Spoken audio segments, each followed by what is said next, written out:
Hello everyone! Welcome back to Sydney and Starlet, and if you're new here, welcome. Enjoy the videos. So today, me and Sydney are going to be reading Walt Disney's Peter Pan. So, let's begin. What gate? Dalmatians. Who's this? You went back. Peter Pan. The Darling family lived in London in a big house with a backyard. 6 of them lived in the house. Mr. Darling, Mrs. Darling, and their children, Wendy, Michael, and John. Then there was Nana, the children's nursemaid. Nana also happened to be a dog, but she took wonderful care of the children. She served them breakfast, gave them their medicine, and tucked them in bed at night. She also looked after them when their parents went out for the evening. On one such night, Mr. and Mrs. Darling were planning to go out to the theater. That same night, Peter Pan decided to visit the house. And it wasn't his first visit either. But before Mr. and Mrs. Darling could go out, they had to get dressed.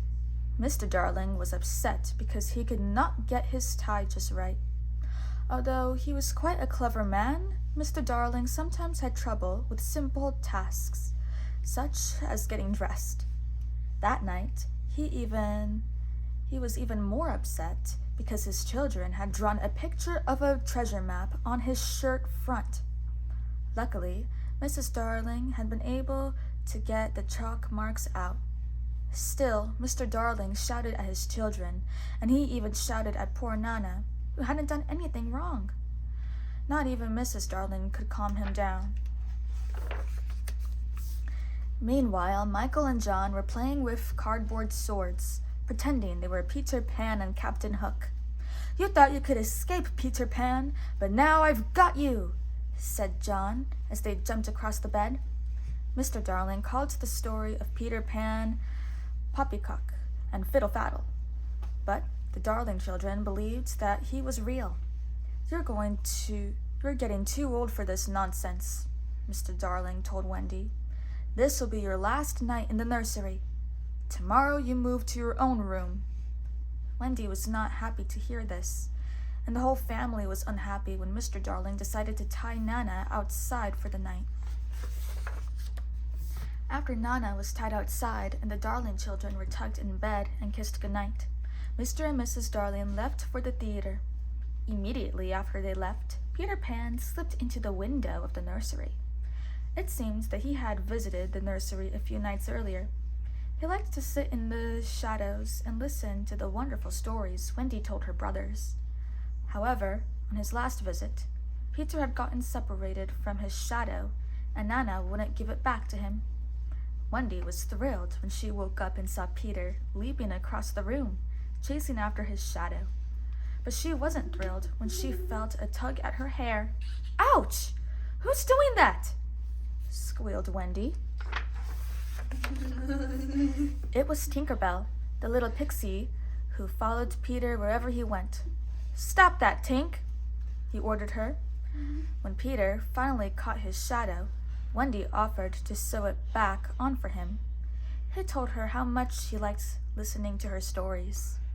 "Yes, but I have to grow up tomorrow," she told him. "Tonight's my last night in the nursery." "Come with me to Neverland," said Peter. "You'll never grow up there." Wendy thought Neverland sounded like a lot of fun, and she woke up Michael and John. The boys couldn't wait to go to Neverland. "But how will we get there?" Wendy asked. "All you've got to do is fly," Peter told her. The Darling children were astonished. "But how do we do it?" said Wendy. Peter scratched his head and thought, "All you have to do is think wonderful thoughts. And you need a little pixie dust too." He sprinkled pixie dust from Tinkerbell on them, and soon the Darling children were flying around the nursery. "Come on, let's go," said Peter. They flew all night long to Neverland, an island complete with a pirate cove, an Indian village, and a lagoon where mermaids lived. They could see Captain Hook's big ship anchored in the bay. Captain Hook had two enemies, Peter Pan and a hungry crocodile. One day, while fighting with Peter, the captain had had his hand cut off. The greedy crocodile had grabbed the hand and swallowed it. He liked the taste so much, he had followed Captain Hook ever since, hoping to get another tasty bite. Later, Captain Hook had fed the crocodile a clock. Then, at least, he could hear the crocodile sneaking up on him. Captain Hook had very sharp eyes. As soon as he saw Peter Pan flying over the ship, he shouted, "Prepare for action! I'll get him this time! I've waited years for this." Peter, Wendy, and the boys were resting on a big cloud when boom! There was a big explosion, and the cloud was split in two by a cannonball shot from the ship. "Tink, take Wendy and the boys to the island," said Peter Pan. "I must have a few words with my old friend, Captain Hook." Tinker Bell agreed, but she had her own plan. She flew so fast, Wendy and the boys couldn't keep up with her. They could barely see her flying ahead of them. "Wait for us, Tinker Bell!" shouted Wendy. Even though the Darling children flew faster than was safe for them, they couldn't even see the tiny flash of the light from the pixie. Tinker Bell had made up her mind that she didn't like Wendy because the girl was taking Peter Pan's attention away from her. All she cared about was getting rid of Wendy. She dived down into a clump of trees on the island and headed straight for a hollow tree. She knew exactly where she was going and exactly what she would do. Tinker Bell flew into an opening in the tree where the Lost Boys lived. Peter was their leader, and they were waiting for him to return from his trip to London. "Hi, Tink. Where's Peter?" asked one of the boys. Jingling and gesturing, Tink told the Lost Boys that there was a horrible bird flying toward them. It was called a Wendy bird. She also told them that Peter had given them orders to smash it, kick it, shoot it. The boys went right into action, gathering up their slingshots and hurrying outside to capture the Wendy bird for their leader.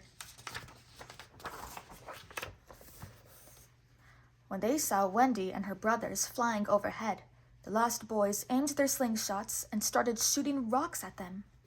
Wendy got hit by a big stone and was falling rapidly when Peter appeared just in time to catch her. "Peter, you saved my life!" exclaimed Wendy, throwing her arms around Peter's neck. Tinker Bell was so jealous she could hardly stand it. "Is this how you welcome my friends?" said Peter to the boys. "I was bringing you a mother to tell you stories."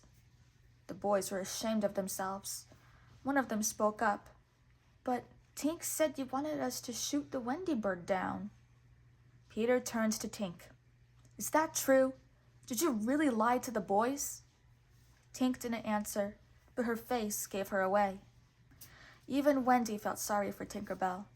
Oh, then you are banished from here, forever," Peter said. Even Wendy felt sorry for Tinker Bell. "Oh, Peter, not forever," she said. "Well, for a week then," he agreed. Peter introduced the Darling children to the Lost Boys, who were very glad to have Wendy for a mother.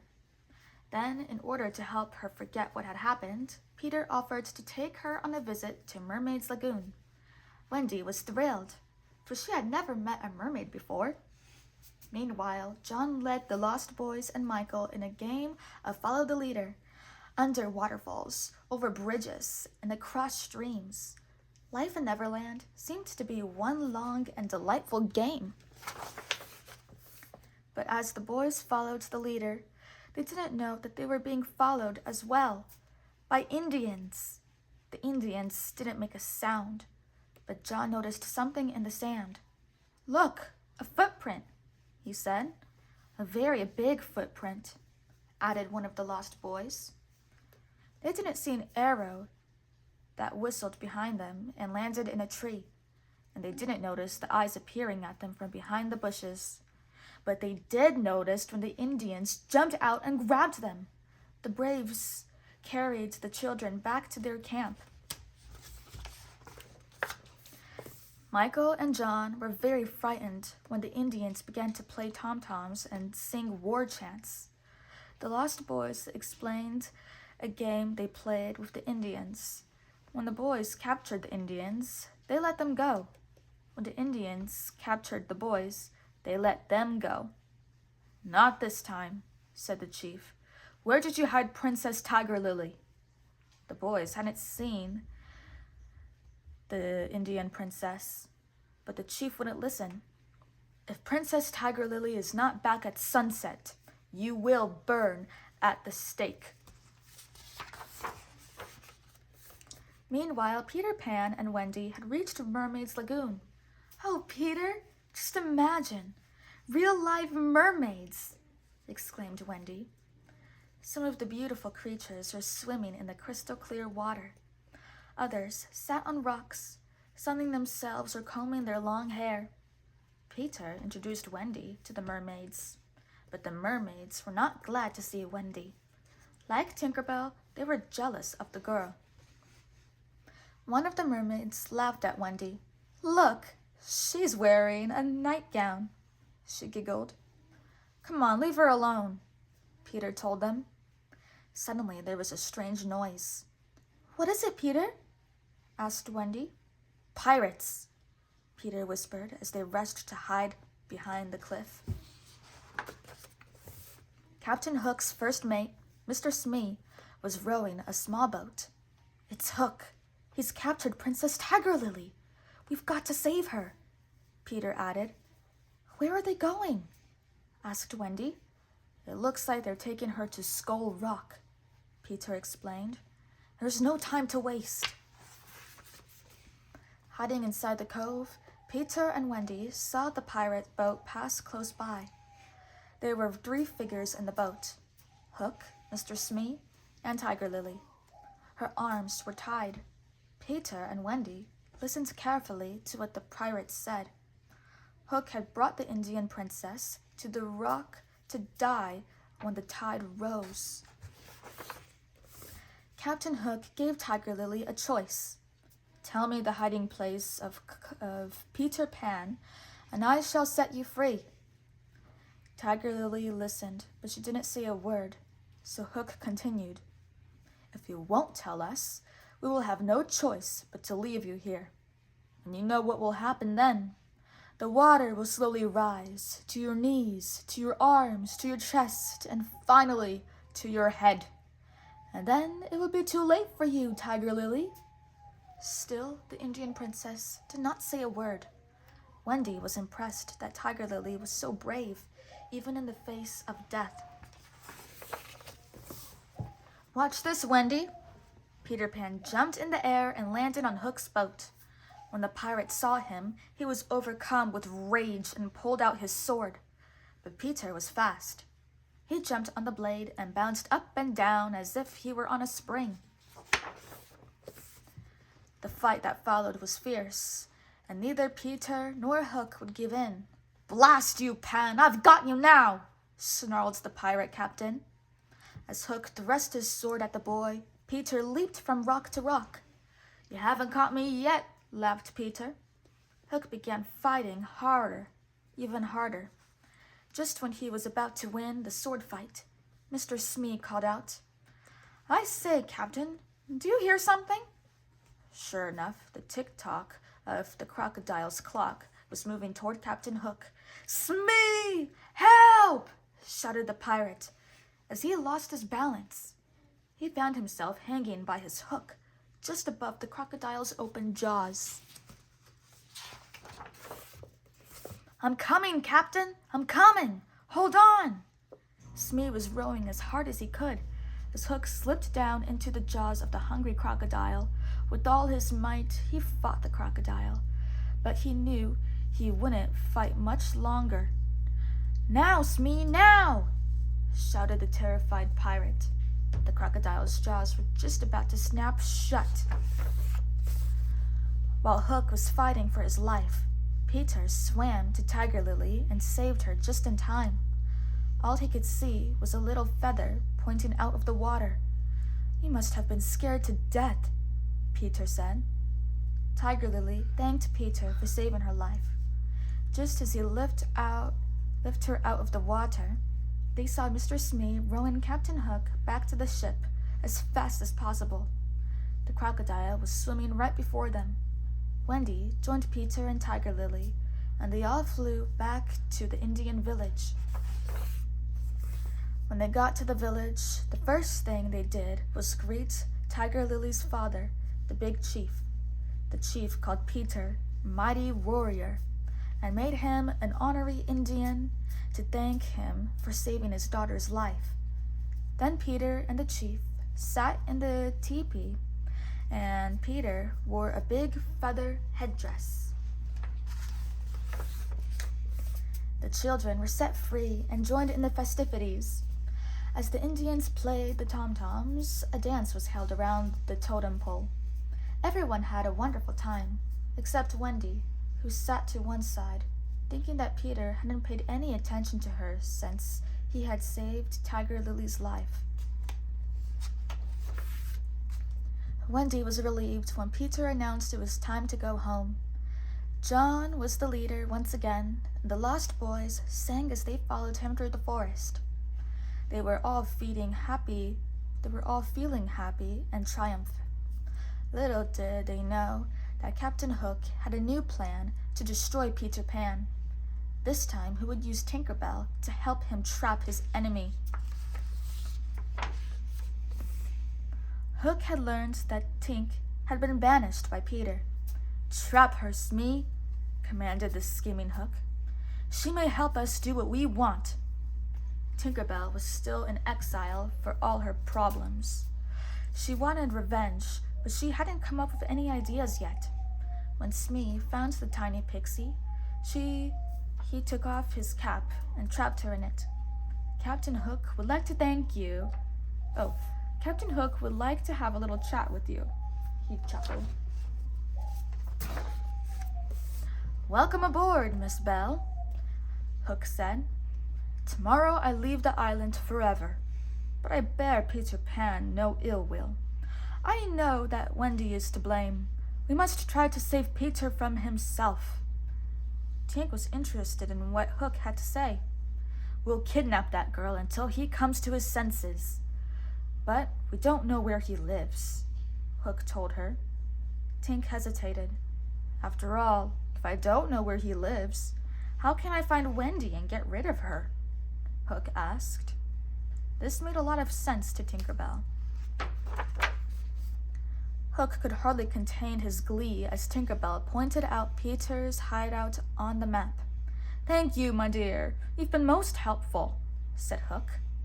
And then he burst into laughter. "Here's your reward," he sneered as he grabbed Tinker Bell and locked her up in a lantern. Tink was trapped. Meanwhile, in the hollow tree, all the lost boys gathered around Wendy. They listened carefully as she told them wonderful stories and sang them a song about mothers.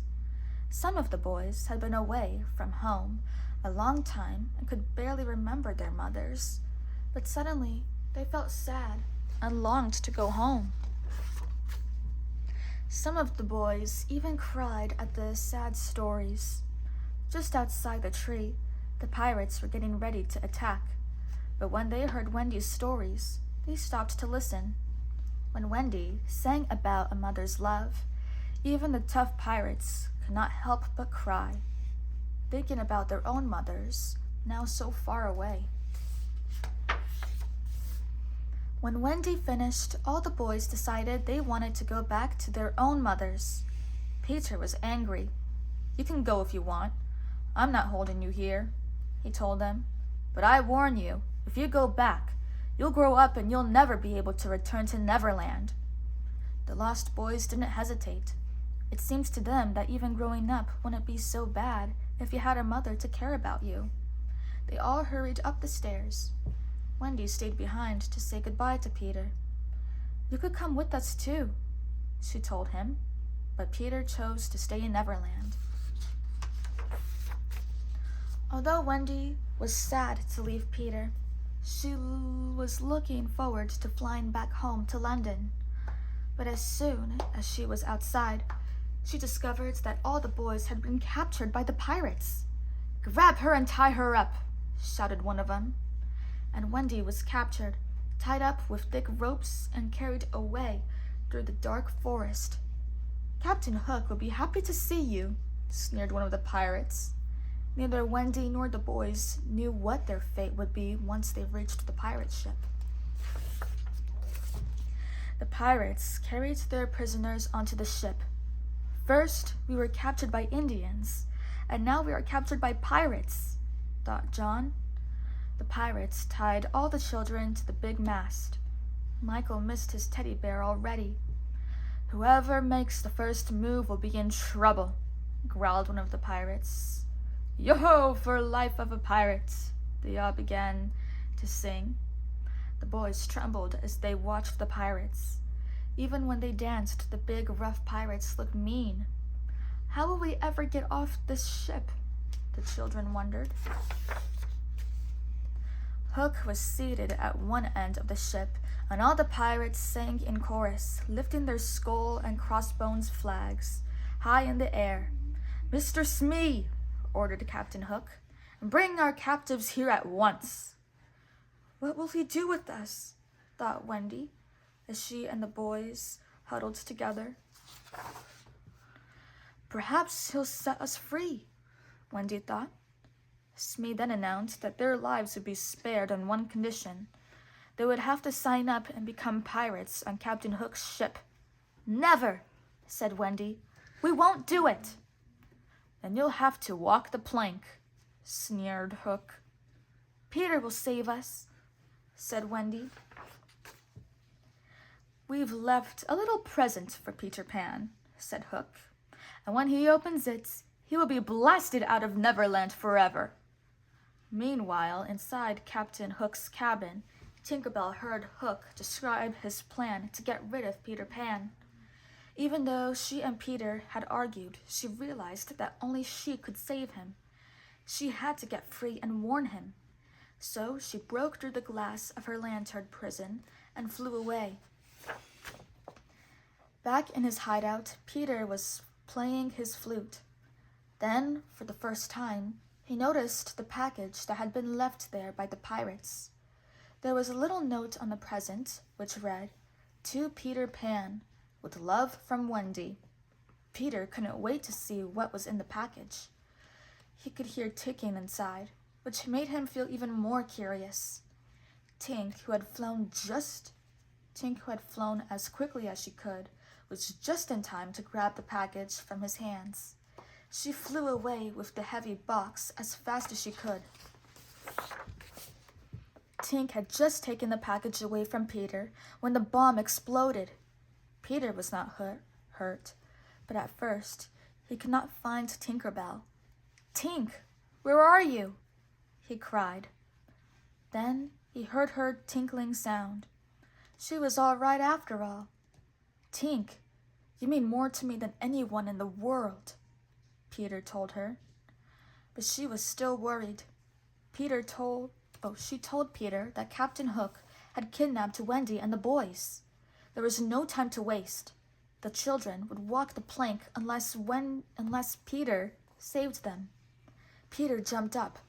"Let's go, Tink," he said. On the pirate ship, Captain Hook told the children it was time to make a decision. "What will it be?" he asked. "Stay with us and live the life of a pirate, or take a trip to the bottom of the ocean? What's your choice?" The boys might have been tempted to become pirates, but Wendy had decided otherwise. "We prefer to die," she told him. "Besides, Peter Pan will save us, one way or another." She bid her brothers and the other boys goodbye. Then, head held high, she walked bravely out onto the plank. On the ship's deck, the boys and the pirates all held their breath when Wendy jumped and disappeared. But to the pirates' surprise, there was no sound of her hitting the water. "No splash!" Smee exclaimed. "What did you say? No splash?" asked Hook. None of them knew that Peter had been hiding by the side of the boat. When Wendy had jumped, he had caught her in midair. "Oh, Peter, I was sure you would come," Wendy told him. Peter helped Wendy to a safe place, and then he leaped up onto the deck. Suddenly, Hook found himself face to face with Peter again. The others drew back, forming a circle around the two enemies. "This time you've gone too far, Pan," cried Hook, drawing his sword. "Take that!" Peter wasn't worried. He enjoyed a good fight with Hook. The pirate lunged forward, his sword pointing at Peter's heart. But the boys was quicker and smarter than Hook. Instead of piercing Peter, the blade struck the ship's mast. "Get me another sword at once," demanded Hook. As soon as he was handed another sword, he lunged at Peter again, but Peter leaped into the air to escape the blow. Peter darted and hopped all over the ship without showing any sign of getting tired. His speed and agility were so confusing to Captain Hook, the pirate lost his balance. Hook was perched on the ship's rigging. When he looked into the water below him, he saw a terrible sight. The crocodile had been watching the sword fight and waiting, hoping to get another taste of the pirate. The captain screamed in terror when he saw the hungry creature. Then he slipped and went flying through the air, down, down, down. This time, there was a splash. "Hooray for Captain Pan!" shouted the boys on deck. Below, they could see Mr. Smee rowing the other pirates away in a small boat. Captain Hook was swimming furiously behind the boat with the crocodile in pursuit. "Hurry up! We're casting off!" shouted Peter. "Where are we going?" asked Wendy. Peter smiled broadly. "I'm taking you back to London." "Go ahead, Tink," he ordered. As the children cheered, Tinker Bell sprinkled golden pixie dust all over the ship. What happened next was most unusual, even in Neverland. The boat, which had become a beautiful glowing golden color, had grown as light as a feather, was carried up by the wind. It could be clearly seen sailing proudly across the sky. It floated high above the bay and forest. The Indians couldn't believe their eyes when the ship drifted overhead. The ship sailed effortlessly for a very long time. Suddenly, Michael cried out, "Did you hear it?" "Hear what?" his sister asked. "Big Ben ringing from the Westminster clock," he answered happily. "We're home again." When Mr. and Mrs. Darling returned home, they found their 3 children asleep in the most surprising places. Wendy was on the windowsill, Michael was lying at the foot of his bed, and John was asleep on the floor, holding his top hat in his chest. As their parents tried to put them back in their beds, the children awoke and began to chatter excitedly of their wonderful adventures in Neverland. "Peter Pan took us there, and we met the lost boys. Then we were taken prisoner by the Indians, and after that by the pirates. But Peter saved us both times," Wendy said. Mr. Darling didn't pay any attention to her. "I guess we'll have to wait a while before you're grown up. And I guess it seems we need Nana in the nursery after all," he said, bringing the dogs inside. Suddenly, out of the window, they could see the shadow of a big ship cast over the moon. "Look! That's Peter's ship! He's going back to Neverland!" John exclaimed. And as he watched, Mr. Darling said, "You know, I have the feeling that I've seen that ship before. but it was a long time ago when I was very young. Yes. The end.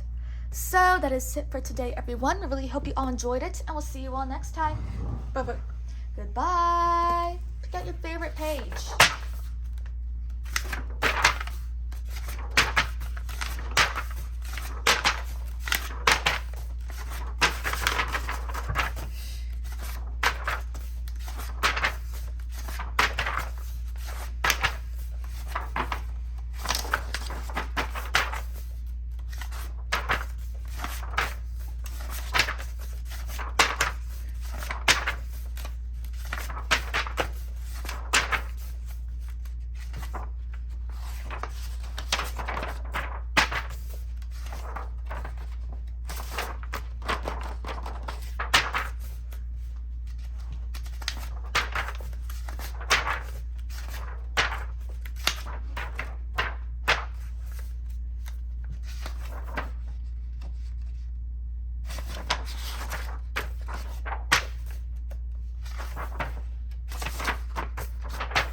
Who's your favorite character? Captain Hook? That's your favorite? Okay. Bye-bye. Go big.